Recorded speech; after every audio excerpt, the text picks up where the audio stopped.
aparecer, ya digo, pero no hay otra edición mejor actualmente para leer la poesía en general de Góngora que este. Yo he regalado 2 ejemplares a la biblioteca de este centro, para que estén en la biblioteca a disposición de los alumnos.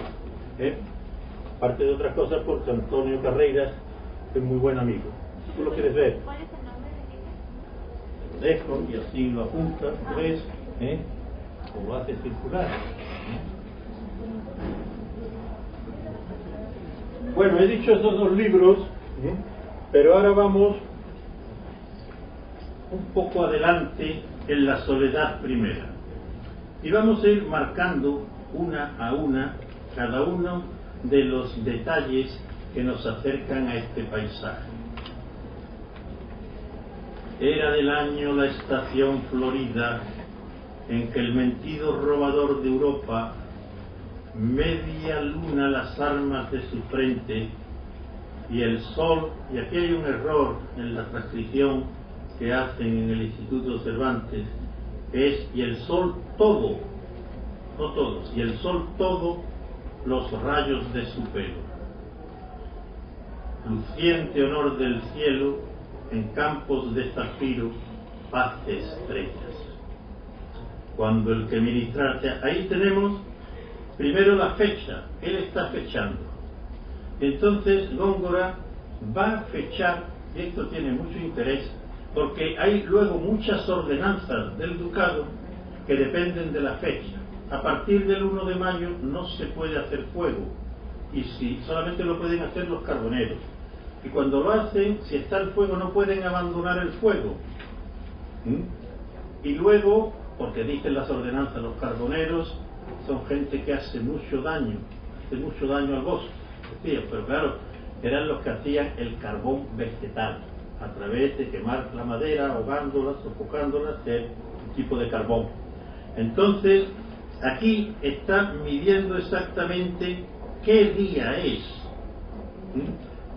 Estamos hablando de que está empezando la primavera, está entrando en el signo de Tauro, porque es media luna las armas de su frente, es el toro el que va a entrar, pero precisa qué día es, porque cuando dice y el sol todo los rayos de su pelo, es que cuando en un signo zodiacal empieza a entrar el sol, a la mitad del signo zodiacal es cuando, no digo hay una convergencia, no digo como se dice una coincidencia, sino prácticamente es el momento en que se ve como el sol dentro del signo, no solamente pasando por él, sino dentro del signo. Hay unos días limitados, y esos días limitados, pues más o menos, hombre, hoy día tendríamos que ir descontando algunos días, porque la cuestión de los calendarios es un problema, pero él aquí lo que hace es decir, estamos en mitad del signo de Taurus,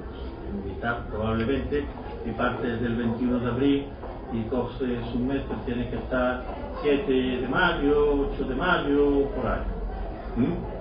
Está diciendo eso. Y lo dice porque se pasa 4 o 5 días del día permitido para hacer fuego.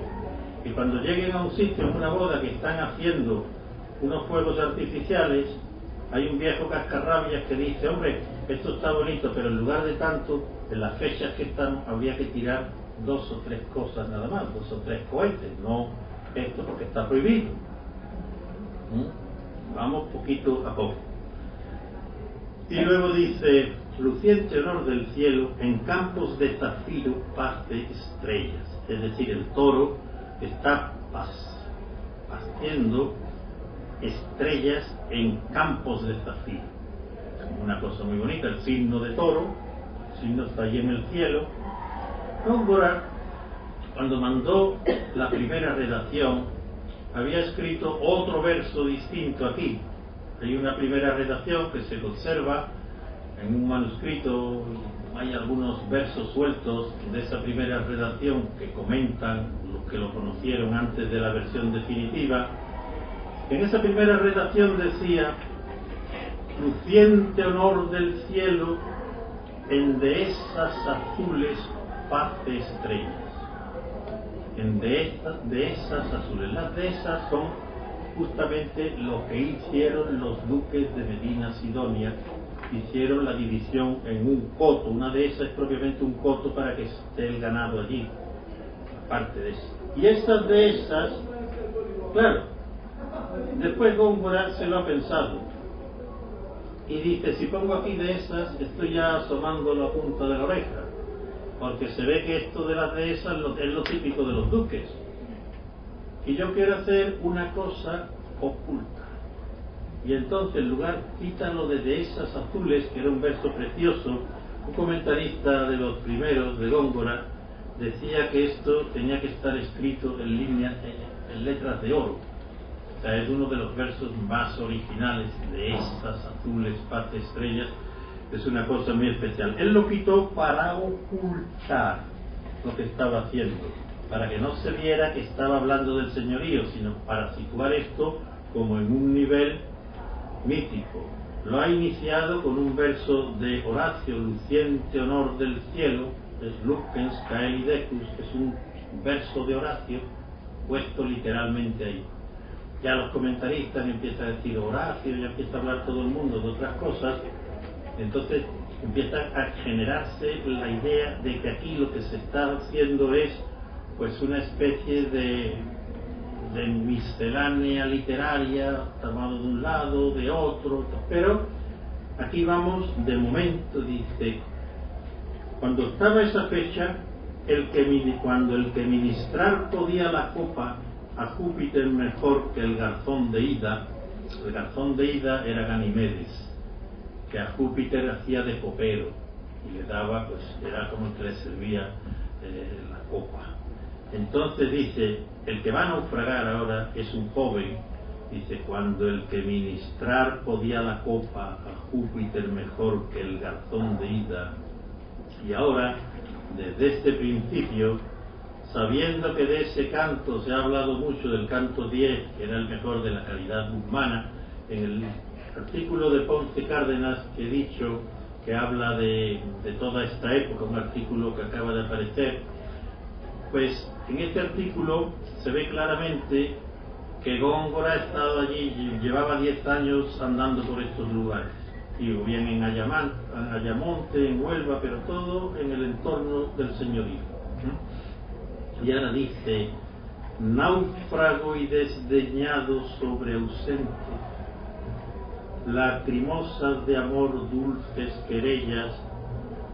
En el texto que os he dado figura el náufrago, el desdeñado, el que está ausente, que es aquello que decía Pedro Beltrán, que la ausencia luego escarba el mayor dolor, cuando uno está ausente y tal. Y luego dice, entonces, lacrimosas de amor dulces querellas.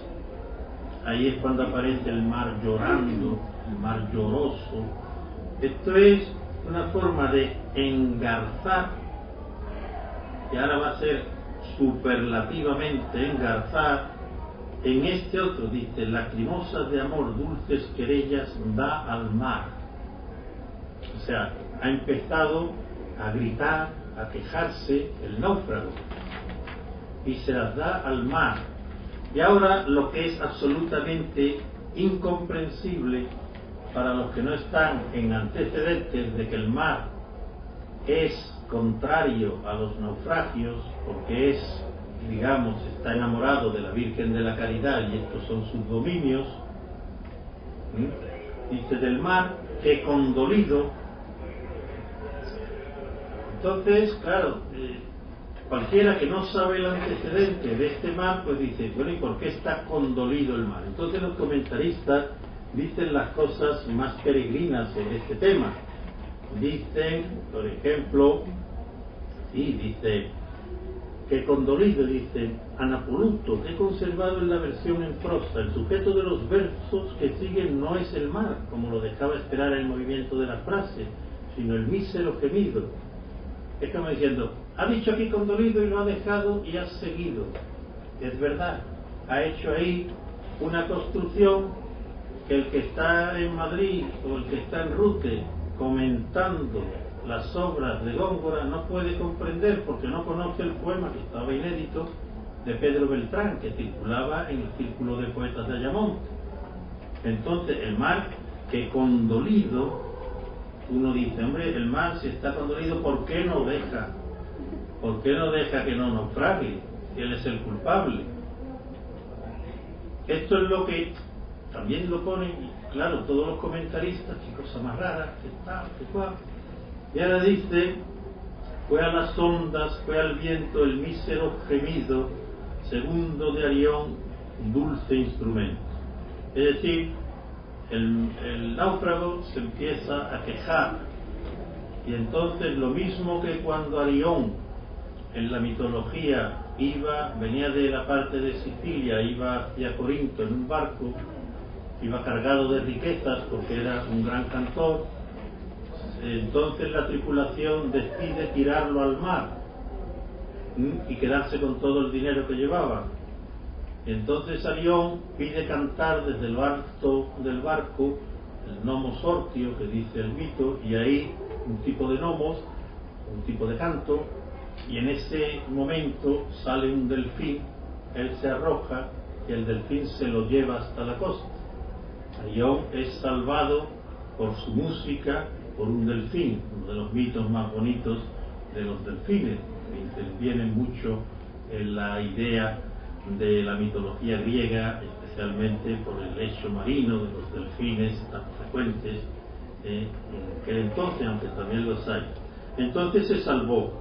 Entonces dice este que fue al viento el mísero gemido, segundo de Arión, dulce instrumento. Arión tocaba con una cítara, y este gemido fue como otra cítara de Arión, porque ahora va a aparecer alguien, no un delfín, pero una tabla del barco que se ha roto, que le llega a él, llega una tabla. Entonces dirá, del siempre en la montaña opuesto pino, al enemigo ornoto, piadoso miembro roto, breve tabla, del fin no fue pequeño, al inconsiderado peregrino. Vamos hasta ahí.